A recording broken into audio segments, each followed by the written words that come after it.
night's sleep and the long, long roads.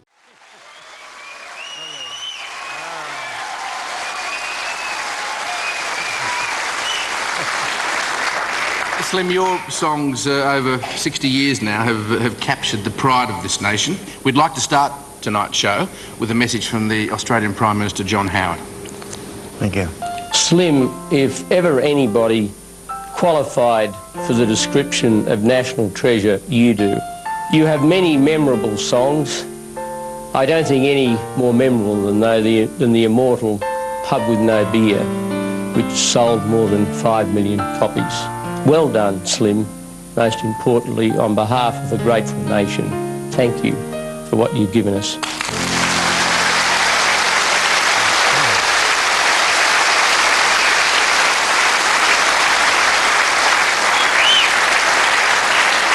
And of course, Slim, some of the leading names in country in Australia are here also to pay tribute to you. Opposition.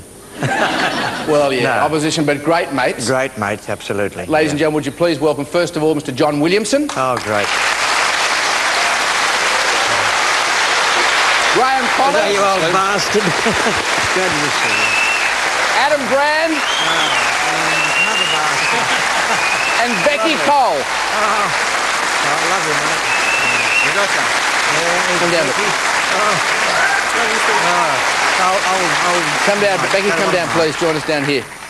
Now, John, he really started it all, didn't he? Well, there was Banjo Patterson, Henry Lawson, and the hillbillies like Buddy Williams, who I reckon sort of constructed a cyclone gate of Australian music. But it was Slim that came along and showed us how to really build a following singing Australian songs, and he kicked the gate open and made it right open for all of us to follow through. So without Slim, I don't think we would have had the confidence to go ahead singing Australian songs. And you put him up there with Banjo Patterson and Henry Lawson? Oh, yeah. Graham, he was very helpful for you for many years, wasn't he? Slim really gave my career a kick along in '84 when he recorded I'm Married to My Bulldog Mac. It was a trucking song, and we hadn't met at that point in time. No, and I think Slim assumed I was a bit of an ex-trucker, because every time he wanted to do a trucking album, Graham, you got a song? Slim, the best thing I think you taught me is stick to your guns, be who you are. That's right, yeah. You can't be what you're not, and Australians pick it pretty easy if you're not fair dinkum. The main thing is to be sincere, believe in what you're doing, and, well, no better mate than this. Just be Australian and stick to it. Yeah.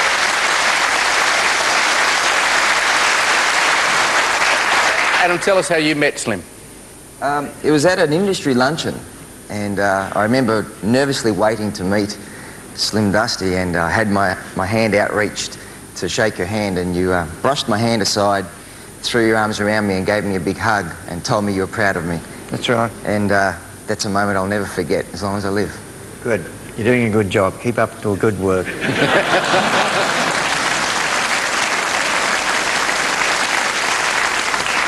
Becky, how would you describe him? Well, he's an absolute gentleman. I've had the pleasure of touring with Slim a couple of times, and it's just been wonderful, and I think just the inspiration that he is to so many young performers, up-and-coming performers, girls as well as guys. Thanks all for coming in. Thank you. Good mate. Yeah. Old bastard. Thank you. Bye-bye.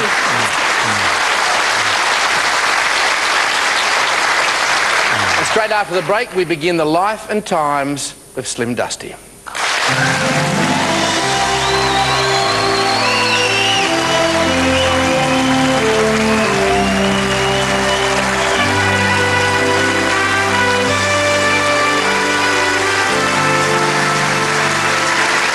Welcome back to our tribute to the father of Australian country music.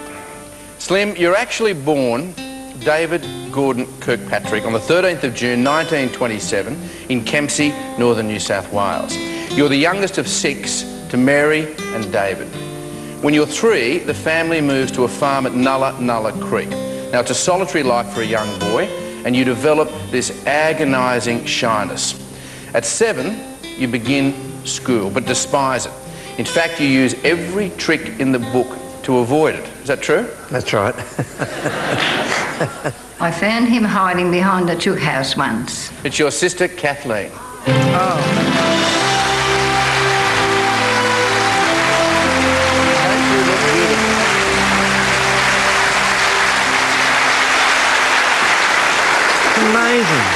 How lovely. Now, Kathleen, tell us what happened behind the chook house. Well, he wasn't very keen about going to school. So Mum sent him off this day, and, and I went down the backyard later and found him behind the chook pen. It's a good place to be. So, of course, I went and told on him. You dobbed? Yeah, dobbed him in. And my sister Jean then had to take him back to school. That's right. Yeah. Was he always a mischievous kid? Oh, well, a little bit. I know I had an argument with my sister Jean one time, and she finished up being hit on the head with a claw hammer, so I must have been a bit vicious. And Slim, your other remaining sister, Lorna, couldn't be with us tonight because she suffers from Alzheimer's. That's right. But with the help of your nephew, Max, she sends this message. Lovely. Hi, Slim. Mum and I would like to congratulate you on your 100th recording. We're all very proud of your achievements. Sorry we can't be there. Hope you have a great night.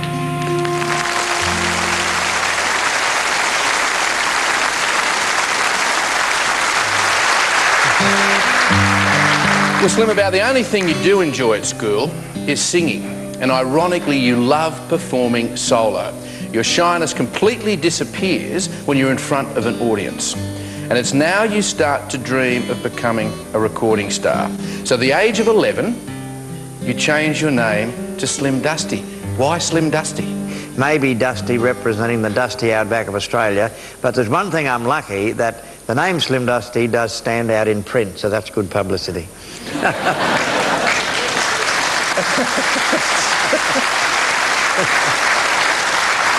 So even at 11, you're thinking publicity? Oh, definitely, because I knew what I wanted to do. I wanted to be a famous recording artist. I wanted to see this great land, travel this land, like some of the other show people that I did idolise. And anyway, I've done most of those things. You sure have. Well, at the age of 12, you leave school and begin work on the family farm, which everyone thinks will be your career. Yes. But your love of singing is growing stronger, and you're even now writing songs. When you teach yourself to play the guitar, your dad realises how serious you are and what a natural talent you have. You are so driven that you decide the only way to become a star is to go on radio. You're an immediate hit and so popular with listeners that at 14 you are receiving bags of fan mail.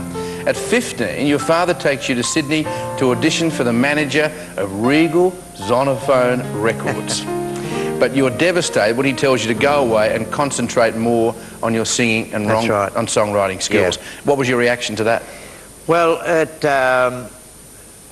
I was quite a strange kid. I was shy in many ways, but I knew that I was quite a good singer, quite a good guitar player, and I wrote pretty good songs, so I thought he was wrong.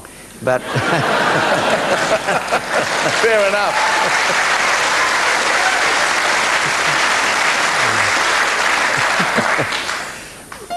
Sadly, you are only 17 when your dad passes away from a stroke, never to share your enormous success. But then after years of perseverance, singing in town halls and rodeos, you finally sign your first recording contract at 19.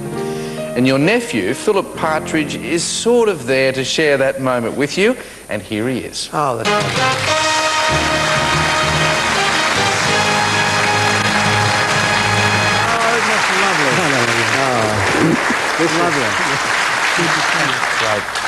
Philip, tell us a story about how you were sort of there with Slim. Well, it happened when, after Slim's dad died, he used to come down a little bit to the house at Kempsey, and my father decided that he needed a little bit of protection or whatever to help him along the way, and so he went to Sydney with him to record those records, and he took me too. That's right, you were there. First time in the city, and I was really taken up with those automatic lifts in Nicholson's, up and down. So I spent my time going up and down, nearly wore them out. That's great to see you. Yeah, Philip, thank you very much. God bless you.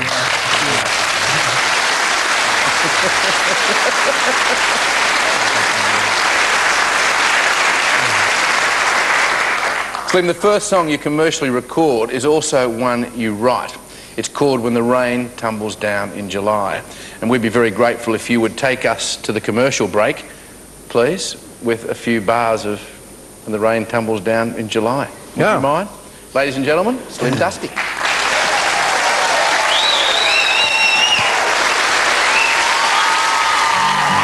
Where the logs tangle up on the creek beds and clouds veil the old northern sky, and the cattle move back from the lowlands when the rain tumbles down in July.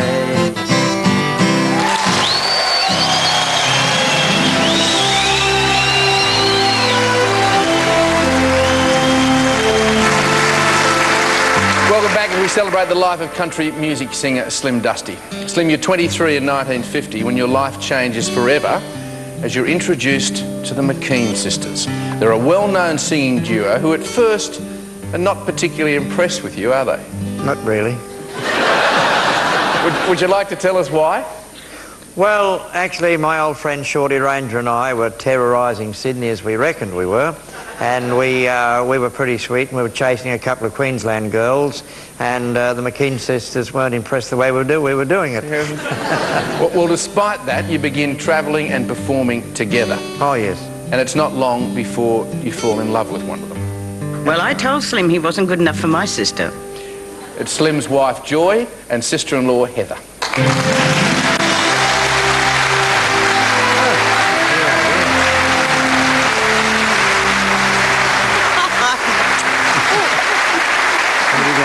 What a surprise. Now, Heather, tell us why you didn't think he was good enough for Joy. Don't laugh like that.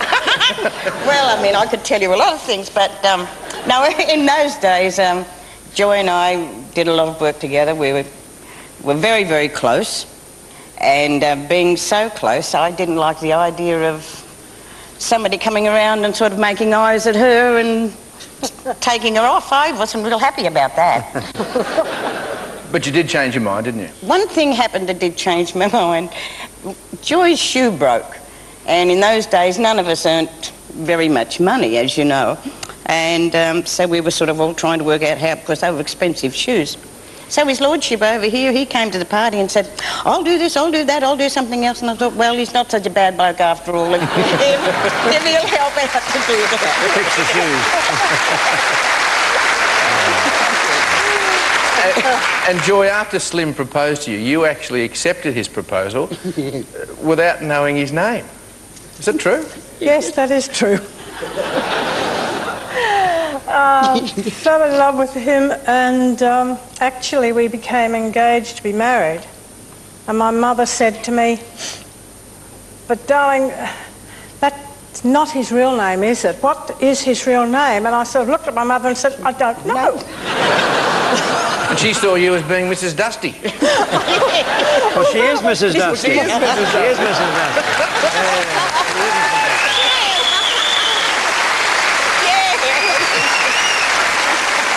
Heather, thank you for joining us. Thank you very much. Joy, would you mind taking a seat with Slim? Yeah, okay. See you later. You're going to sit down here. Joy, please.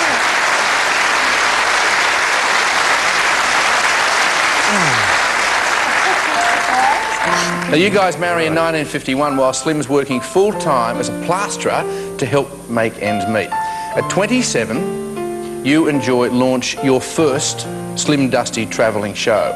Then it's 3 years later, in 1957, when you hear and then record A Pub With No Beer. So it's a lonesome away from your kindred and all, by the campfire at night, where hear the wild dingoes call. But there's nothing so lonesome, morbid or drear, than to stand in the bar of that pub with no beer. Oh, no more beer.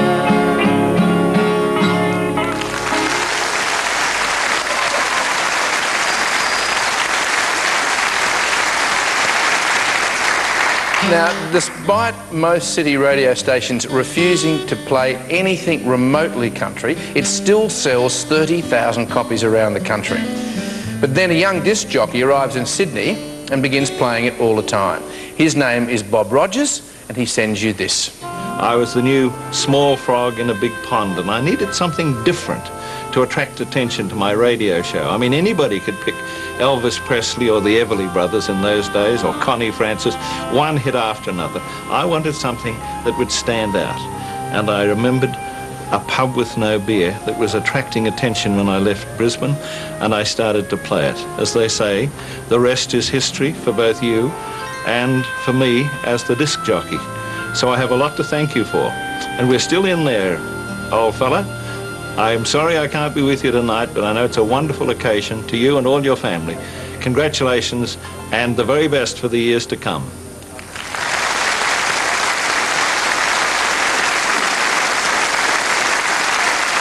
All those years of struggling for you are at last now paying off. Because when you're 30, The Pub With No Beer becomes the first Aussie single to make the charts in Britain. The next year, EMI presents you with Australia's first ever gold record to mark its pioneering success. And of handing you this disc, which I'm sure you will treasure, and we indeed are very proud of the fact that we've had this opportunity to present it to you. You're now in demand right across Australia and form a partnership to tour the showground circuit. You spend the next 6 years travelling to various rodeos and agricultural shows, performing in front of your growing legion of fans. Hurry boys, hurry girls. Hey, the Slim Dusty show's just about to start. It's two of your old on-the-road mates, Teddy Trevor and Johnny Devlin. Oh,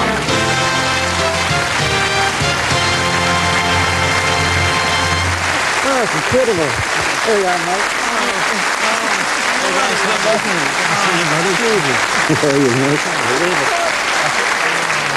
Amazing. So, Teddy, tell us about the days on the road. Did a lot of towns there, met a lot of people. Had a great time. Pretty hard work too, but it was wonderful. Johnny, you've got some memories of hard work, haven't you? Oh, yes, I certainly have. Slim asked me if I joined his show at the Royal Brisbane Show, the Brisbane Exhibition, and I remember it quite well. I'll never forget it, actually, because I didn't know what I was letting myself in for. A lot of hard work. A lot of hard work. Not only that, mate, I'll tell you what, he was backstage and bawling the billy all the time and drinking lots of tea. And I said, mate, what's all the tea for? He said, mate, if we don't drink plenty of this stuff, he said, we'll never get through the day. And I said, why is that? He said, because we're going to be doing about 30 shows. In one day. I couldn't believe it, mate. I've never worked so hard in my blooming life. But I reckon we looked like a couple of teapots by the time we'd finished, mate. And did you do almost 30 shows? We did nearly... Easily sometimes. Easily, yeah. It was incredible. They were only small shows, like half-hour shows, but they'd start at 9 o'clock in the morning and finish about midnight or something like that. But, mate, fantastic. You were one of the greatest influences of my career. And you were a great influence on Joy because she played bass for you on some of those sessions. Oh, fantastic. And you really taught her to play rock and roll bass. Oh, mate, we had a ball. God bless you, mate. Oh, God bless you. Thanks, Johnny. And keep bringing them out. Thanks, Teddy. Keep bringing them out. And after the break, Slim takes off across the Tasman. But first, a couple of mates. Well, it was 1953 when Slim Dusty first came into my life. I was jackarooing on a property outside of Wellington in central New South Wales, and I used to listen to 2DU Dubbo, and they had to warm up the transmitter. 5:30 they'd play 15 minutes of marching music, then 5:45 to 6 it was what they called hillbilly music, and Slim was amongst it. And he's been with me ever since. It was later that year that I found myself in radio, so here we are 47 years later and 100 albums later, and I'm still playing his music, and I'll keep right on doing that just as long as he wants to make it. I know few men with such passion for life and such love for their country as Slim Dusty. I wish I was with you, Slim, but come to think of it, it's probably a good thing I'm not. But I hope you have a wonderful night. I'll see you soon. Congratulations, Slim. I remember that incredible flight, one of the hardest flights I've ever done by helicopter through the Blue Mountains in atrocious weather. You were very brave. And by the way, you said one thing to me once, and that was, when we all pull together, we'll be a great nation one day. Well, Slim, when we're all like you, we'll be a great nation. Congratulations, mate. Just a tall, dark man in the saddle, He's as tough as they come from anywhere. Good on you, Slim.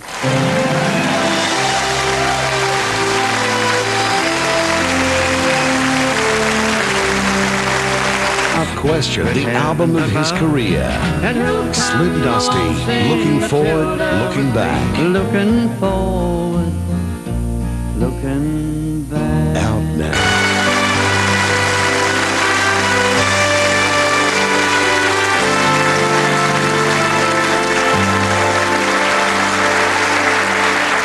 Welcome back as we continue our journey through the life of Slim Dusty.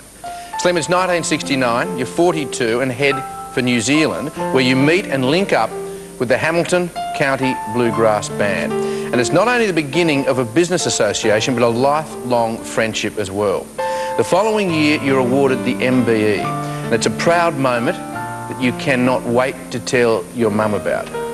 But that isn't to be, is it? Mum sadly passed away, and but I'm quite sure that, you know, that she knows that I got the MBE. And we were in Tennant Creek, I'm afraid, when she did pass away. But she never approved of the singing life in the beginning, but towards the end, she quite approved of what we were doing. She would have been very proud of your success, Oh, I'm yes, sure. absolutely, yeah. In 1972, you record Lights on the Hill. It's Australia's first trucking song and written by Joy. Uh-huh. An artist you record this with is Keith Urban, who sends you this.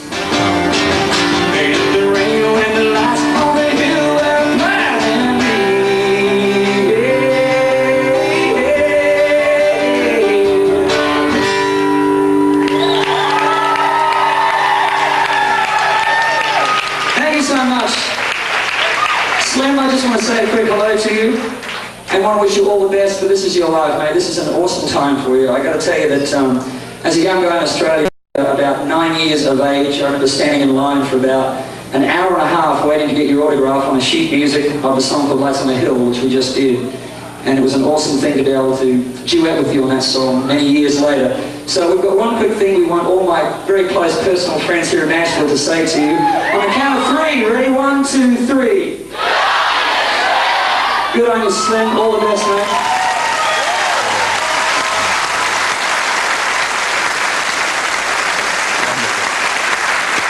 Now, Lights on the Hill becomes the biggest and most consistent seller since The Pub with No Beer. Then in 1974, you're struck down with what you think is a harmless virus until it starts to affect your voice. Doctors diagnose a nodule on your vocal cords and assure you its removal is the simplest of procedures. But after the operation, you can barely speak, let alone sing. Because of your now cracked and croaky voice, you struggle for months to keep the band together. And at one point, even smash your guitar in despair. Is that true? Yeah, that basically happened at Ballarat, and it was a very tough time. We kept going back to the doctors and we're changing our doctors and specialists, and I had 6 years of problems with the vocal cords, with the nodules, and then I was recommended to Dr. Benjamin, and he said, I think I can find the trouble, I can fix it, but it won't be any more operations with the knife. It will be with the laser beam. And he said, I'm convinced I can take the nodule out and let the vocal cord grow back quite level and you'll have your voice back. And how many years ago was that? Mother, it's better on time. Many, many years ago, and the voice is better than ever, thanks to Dr. Benjamin. So now, with 46 gold and 3 platinum albums, you cross all stratas of society and music, which is why in 1976 you are proclaimed the king of pop. The winner is Slim Dusty. Thank you very much to everyone, TV Week, all the organisers of this fabulous show here this evening. I've really been taken unawares. It's great to receive an award like this in a pop atmosphere, because I raced down here to Melbourne today without my hat. Without your hat? Without my hat. I hope people can recognise me, but anyway, I'm very grateful.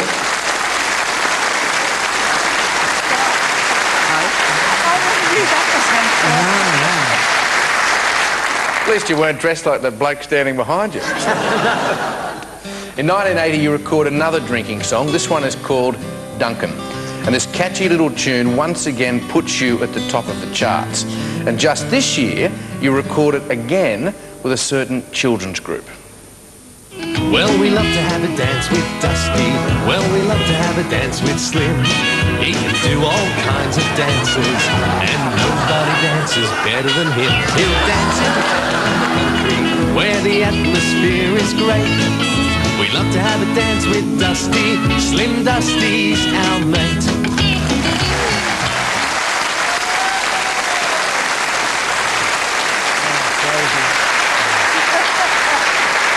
Ladies and gentlemen, would you please welcome the Wiggles.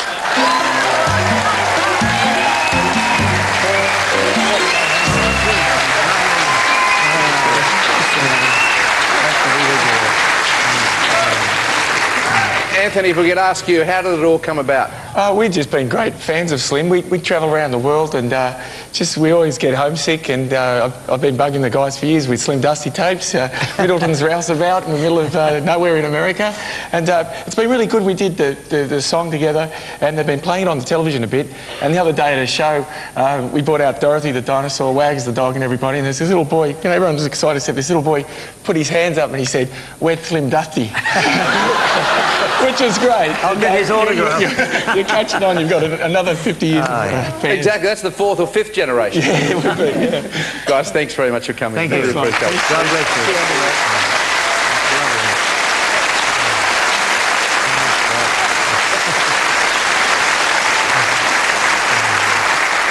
And after the break, more of the Slim Dusty story. But Slim, could we impose on you again just for a few bars of Duncan to take us to the break? You wouldn't mind? Please? We've got to work you here. Oh, what are we doing? I love to have a beer with Duncan. I love to have a beer with Duncan. We drink in moderation, so we never, ever, ever get a rollin' drunk. We drink at the town and country, where the atmosphere is great. We love to have a beer with Duncan, because Duncan's the mate.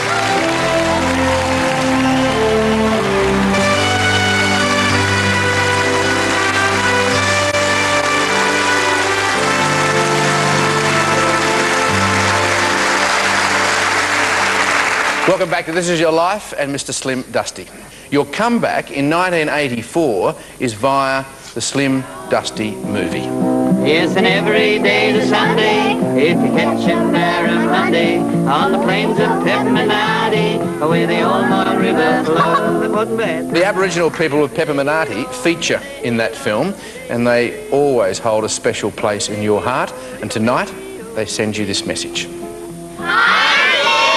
It's Harold here, Harry Wilson's son. I'd like to congratulate you on behalf of my family and Dad and the Pepperminati community for giving us good music. Thank you.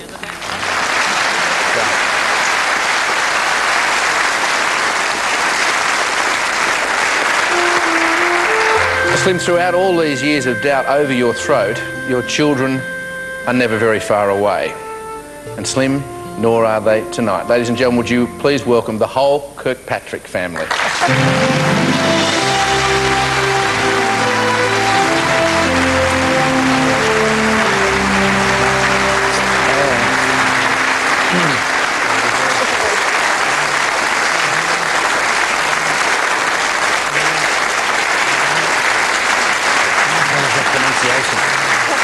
All right?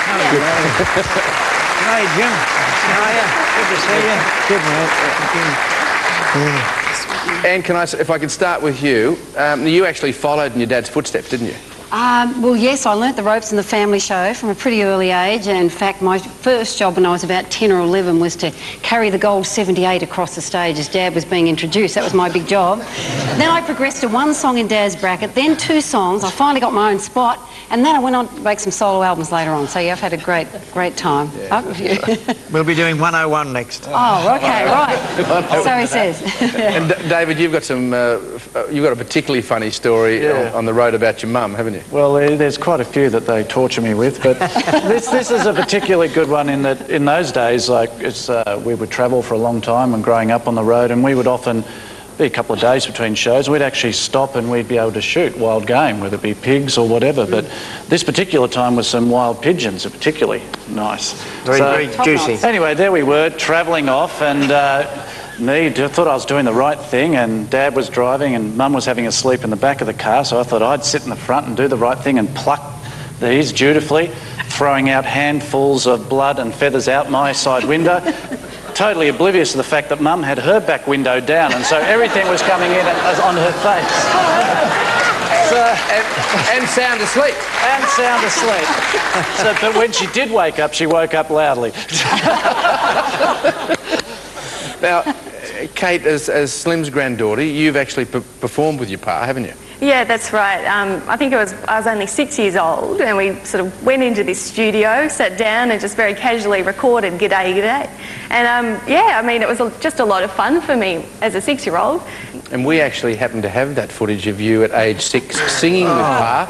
Can we have a look at that, please? G'day, g'day, and how you going? What do you know? We'll strike a light.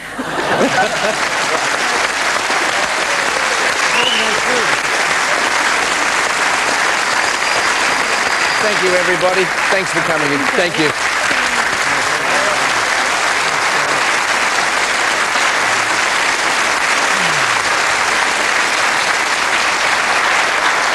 And after the break, more surprises for Slim Dusty.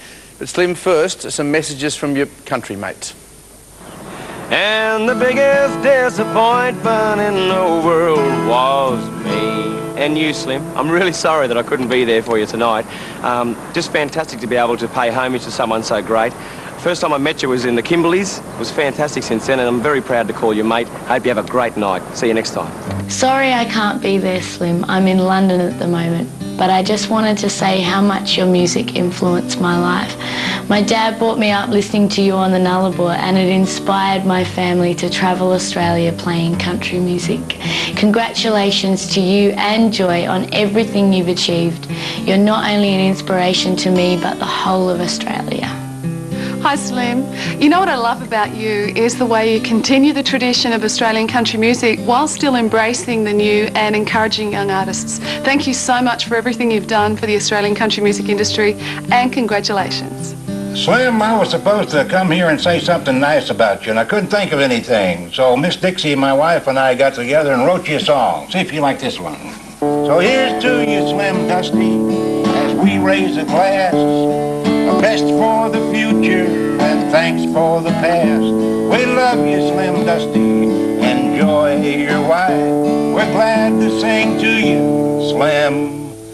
This is your life.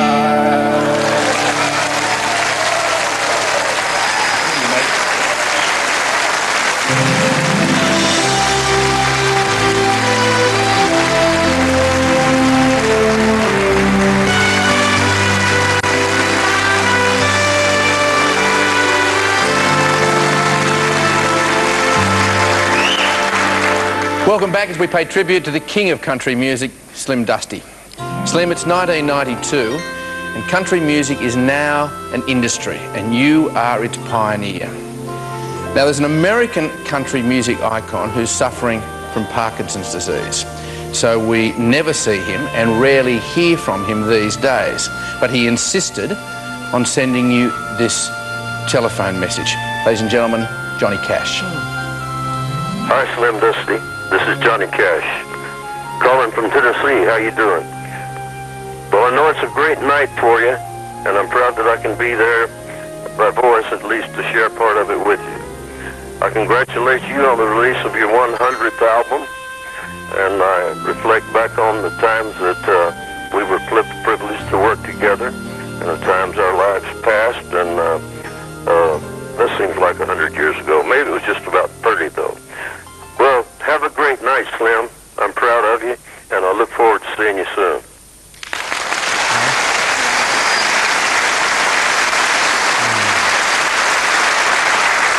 Slim, in 1998, you're awarded the Order of Australia for your services to country music and the entertainment industry as both composer and performer. You're also voted by the Australian public as one of the nation's 100 national living treasures. Then only last year, at 71, you face your biggest health scare. You're extremely run down and begin to feel a tightness in your chest. Your son David sees the signs of a heart attack and rushes you to hospital, where you undergo bypass surgery within the week. Slim, who knows how many lives you've touched and brightened over the decades? But it was in New Zealand 30 years ago when you and Joy meet your lifelong mates. G'day, Slim. There's a couple of hungry Kiwis out here wondering if we could come across for a barbecue. From New Zealand, the Hamilton County Bluegrass Band, Colleen and Paul Trenwith.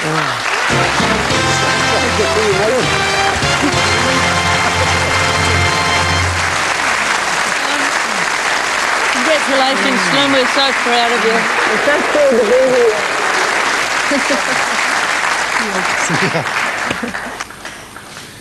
Paul, tell us about those barbecues on the road. When it was too far between towns, we used to pull off the road. We were travelling with 6 vehicles and caravans, put them in a circle, build a fire out on mulga wood, put it in the middle, and when it came night time, light up the fire, cook our food, sit out under the stars and talk and put on our own concerts. They were great times. I've got a song on the 100th album. It covers some of those days in a rough circle. But I still say that although the travelling days were harder with the caravans and the long distances, they were the best darn days of all. Let's do it again. We had... I don't think we really realised the significance of a lot of the things we did in those days as young people, but we're still fairly young, thinking about it now, one very significant thing we did was we were flown up to Darwin.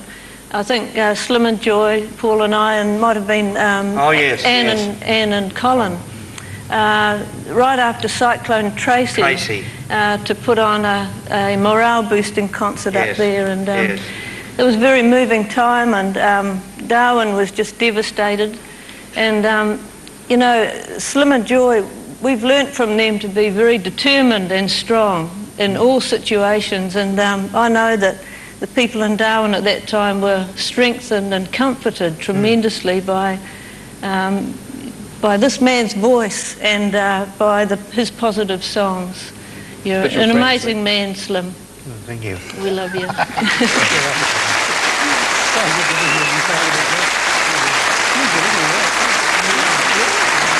Thanks, Paul. Love you. Thanks, Colleen. Thank you.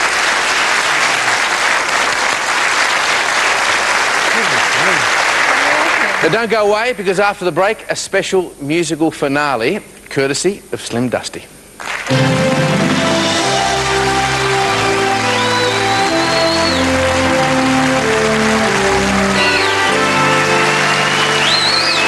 Welcome back to This Is Your Life and Slim Dusty.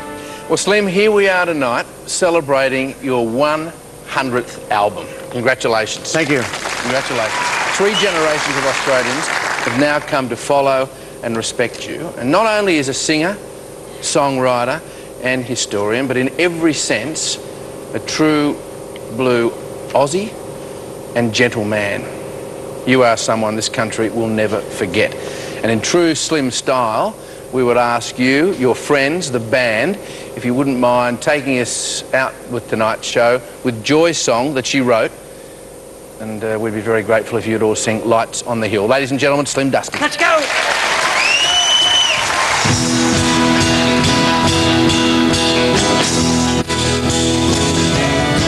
It's a long straight road and the engine is steep. I can't help thinking of a good night's sleep. And the long, long roads of my life are a-calling me. These rough old hands are glued to the wheel. My eyes full of sand from the way they feel. The lights coming over the hill are blinding me. Trip!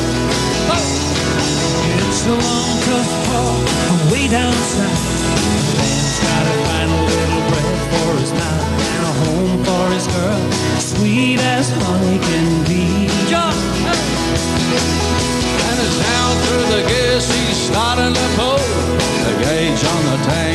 showing nipple, and the lights coming over the hill are blinding me. It rain on the road, and I can see the loaves start a shifting in a dance. Too late to see the post, and I haven't got a ghost of a chance. Oh no. The windscreen wipers are beating in time. The song they're singing is a part of my mind. I can't believe this is really happening to me. But I'm over the edge and down the mountainside. I know they'll tell about the night I died in the rain with the lights on the hill were blinding me. Cajun fiddles! Woo! Woo!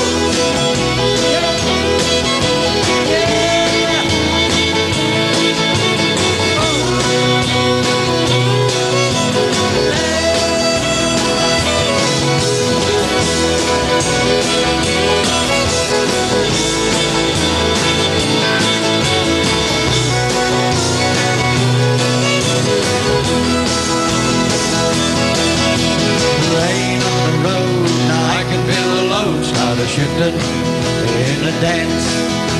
Too late to see the post, and I haven't got a ghost of a chance. Oh no. The windscreen wipers are beating in time. The song they sing is a part of my mind, and I can't believe it's really happening to me. Oh, madam, over the edge and down the mountainside, I know they'll tell about the night I died. In the rain and the lights on the hill were blinding me. Fiddles once again now.